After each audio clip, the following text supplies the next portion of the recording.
그러면 규민님부터 나와서 발표시키시면 될 것 같습니다.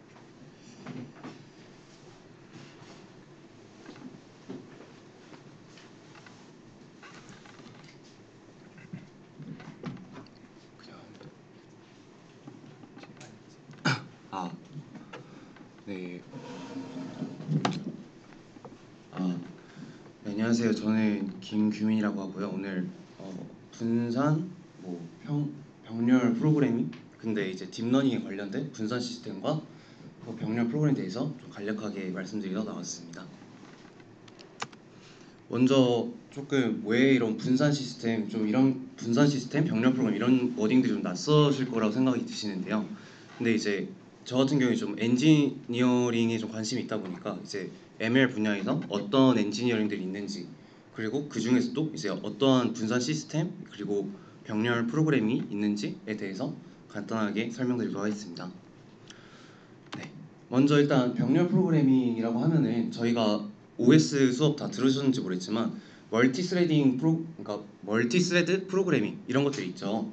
하나의 프로그램인데 스레드라는 어떤 실행 흐름이 여러 가지가 있는 복수의 스레드가 하나의 프로그램 안에 존재하는 그러한 프로그램을 의미하는데요. 이 또한 이제 하나의 어떤 분산 컴퓨팅 예시라고 할 수도 있고, 또는 어떤 여러 대의 컴퓨터가 이제 같은 작업을 수행하고 그 작업들을 이제 다시 수합을 해가지고 결과물들을 수합을 하는 그러한 방식도 하나의 분산 컴퓨팅이라고 할 수 있습니다. 그래서 좀 구체적으로 보면은 이제 왼쪽은 보시는 게 이제 싱글 인스턴스에서 어떤 멀티 스레드 프로그래밍을 보시는 거고, 오른쪽 같은 경우에는 이제 클러스터라고 부르는 이제 어떤 컴퓨터들의 집합체 인스턴스라고 보통 부르는데, 인스턴스나 또는 노드라고 부릅니다. 이런 노드들에게 작업량을 분배해주고, 그리고 그 작업물들을 다시 수합을 해서 결과물 아웃풋을 내는 이러한 두 가지 형태가 있습니다. 그리고 이제 발표하면서 좀 가장 많이 쓰일 단어가 이제 all reduce라는 이러한 오퍼레이션인데, 이런 reduce, all reduce 좀 말은 생소하지만 사실 왼쪽에 이제 reduce를 보시면은 워커들에게 A랑 B랑 C라는 어떤 아웃풋들이 각각 나왔으면은 이것들을 마스터 노드에서 이제 이 결과물들을 가지고 새로운 대문자 A라는 새로운 아웃풋을 만들어내는, 그러니까 결과물들을 수합을 해서 이제 최종적인 아웃풋을 내는 이러한 오퍼레이션입니다. 반대로 이제 올 리듀스 같은 경우에는 이제 반대는 아니고, 이 리듀스를 한번 한 다음에 이 결과물을 다시 워커들에게 뿌려줘서 이러한 상태들을 동기화하는 라지 A라는 아웃풋을 모두 워커들에게 전달하는 오퍼레이션까지 추가적으로 하는 것을 올 리듀스라고 합니다. 네, 그래서 이제 본격적으로 머신러닝에서 쓰이는 병렬 프로그램에 대해서 말씀드리겠습니다. 첫 번째로는 이제 모델 패럴리즘이라고 부르는데요. 간단하게 말해서 이제 저희가 다 항상 100기가짜리 메모리를 가진 A백을 다 쓰면 좋겠지만 현실적으로 그렇지 않잖아요. 각자 3060이라든가 8기가, 4기가 이런 작은 GPU를 최대한 많이 활용을 해서 큰 모델을 돌려보자 라는 개념입니다. 그래서 첫 번째 모델 패럴리즘 안에 이제 텐서 패럴리즘이라고 해서 이제 첫 번째 병렬 프로그래밍 아키텍처인데요. 이제 어떤 MLP를 예시로 생각을 해보시면은 MLP가 결국에는 X라는 인풋 텐서랑 W라는 행렬을 곱하는 거잖아요. 근데 W라는 행렬을 이제 W1, W2 방식으로 저렇게 만약 컨캣한 형식으로 이렇게 분리를 할 수 있다면은 이제 각각의 GPU에 대해서 W1, W2를 이제 나눠서 로드할 수 있겠죠. 그러고 이 인풋 X를 각각에 대해서 브로드캐스트라고 부르는데 그냥 복사해 주는 거고요. 복사해서 계산한 다음에 다시 컨캣 해주면은 원본 X 곱하기 W의 아웃풋을 얻을 수 있겠죠. 그래서 이러한 MLP 구조에서 좀 잘 돌아가는 게 이제 텐서 패럴리즘이고, 또 저희가 친숙한 트랜스포머에 나오는 멀티헤드 어텐션도 이러한 병렬 프로그래밍에 매우 최적화되어 있는 구조입니다. 이 왼쪽에 좀 익숙한 그림이실 텐데 트랜스포머의 논문에 나오는 멀티헤드 어텐션 그림입니다.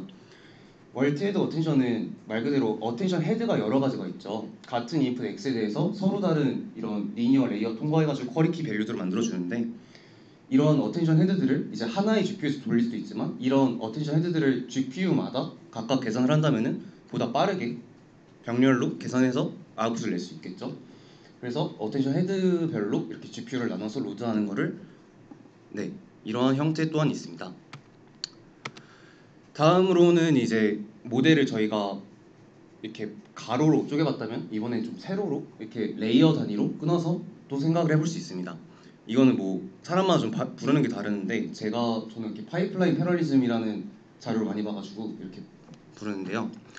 이제 레이어들이 여러 가지가 있을 텐데 뭐 CNN 레이어가 뭐 여러 가지로 구성돼 있고 뭐 하나 CNN 뭐 여기 RNA 여기 MLP 해가지고 클래시파이어 헤드 붙이는 식으로 막 이런 구조를 생각을 해보면은 이제 GPU마다 레이어들을 나눠서 올릴 수 있고 그리고 이렇게 나누면 좀 밑에 친숙한 그림이실 텐데 컴퓨터 구조에서 배웠던 파이프라인 CPU 기억하실지 모르겠지만 어떤 하나의 저희가 생각하는 모델의 한 번의 포워드 패스를 여러 개의 단계의 레이어 그러니까 여러 개의 오퍼레이션들로 나눠가지고 네, 모델을 돌려보자라는 그런 개념입니다.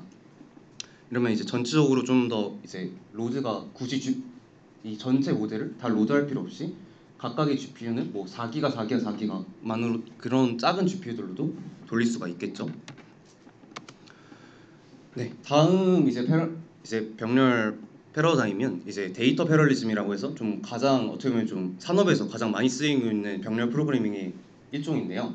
요거는 이제 저희가 막 뭐 GPT를 트레이닝할 때 이제 온갖 인터넷에 있는 방대한 데이터들을 다 가지고 학습을 시키는데 이러한 방대한 크기의 데이터들을 쪼개서 각각의 그레디언트를 나중에 한 곳에서 합치자라는 이제 패러다임입니다. 처음으로 이걸 제안한 건 이제 2014년에 구글 사람들이 이제 발표한 요 논문에서 제시가 됐는데요. 파라미터 서버라는 아키텍처입니다. 위에 보시는 웨이트 W0라고 하는 게 이제 파라미터 서버가 있고 요 파라미터 서버가 각각의 그러니까 워커라고 하면은 이제 GPU들한테 이 W0를 그대로 이제 전송을 해줍니다. 그러면 이제 워커들은 그 방대한 데이터들 뭐 만약에 300기가로 치면은 100기가, 100기가, 100기가 서로 각자 나눠 가지고 100기가에 대해서 다 포워드 패스, 백워드 패스 해가지고 뭐 그레디언트를 다 구합니다. 그리고 각각의 그레디언트들을 다시 파라미터 서버로 보내가지고 파라미터 서버는 다시 그 그레디언트들을 수합을 해서 뭐 올 리듀스라고 부르죠. 해가지고 수합을 해서 다시 그 그레디언트를 평균 내서 모델 W0를 뭐 W1 이런 식으로 한 번의 이터레이션을 거쳐서 모델을 업데이트하는 방식입니다.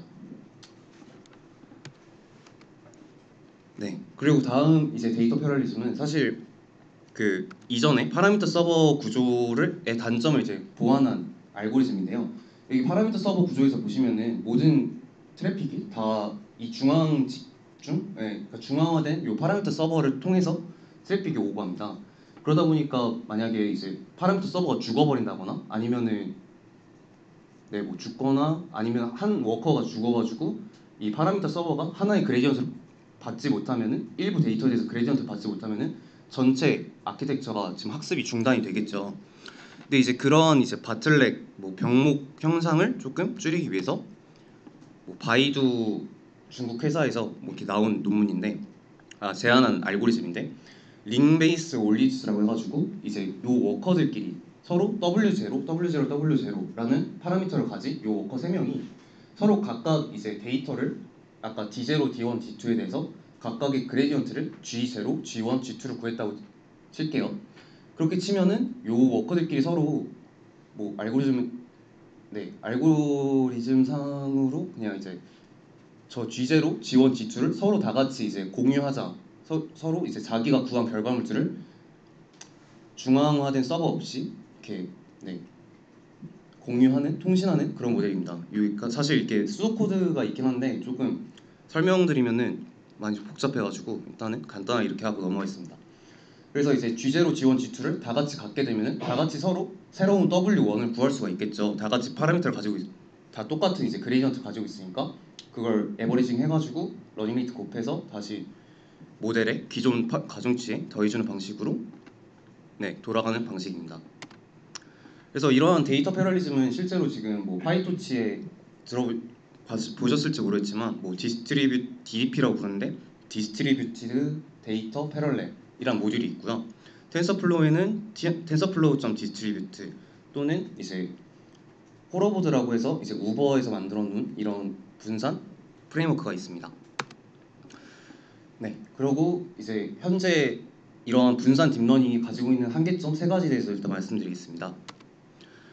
첫 번째로 일단 스트레글러 프로그램인데, 스트레글러라고 하면은 그 보통 가장 나고자 가장 느린 애 이런 뜻이라고 해요. 그래서 아까 보셨던 파라미터 서버 구조에서 워커가 두 개의 워커가 서로 빠르게 잘 일을 해서 그레이디언트 1이랑 2를 계산해 놨는데, 한 명이 갑자기 뭐 서버가 갑자기 뭐 디도스를 당했다거나 갑자기 느리게 막 작동한다거나 그러면은 얘 G3를 구할 때까지 파라미터 서버랑 이 전체 모델이 다 같이 기다려줘야 되는 이러한 현상이 있고요. 그리고 이러한 문제를 해결하기 위해서 뭐 다양한 연구 논문들이 나오고 있습니다. 두 번째로는 이제 저희가 링 베이스 올리듀스 방식에서는 이제 워커들이 서로 풀리 커넥티드 그래프처럼 서로 다 같이 이제 연결이 돼서 서로가 서로에게 자기가 알고 있는 정보를 공유함으로써 이제 다 같이 같은 스테이트를 가지게 되는데요.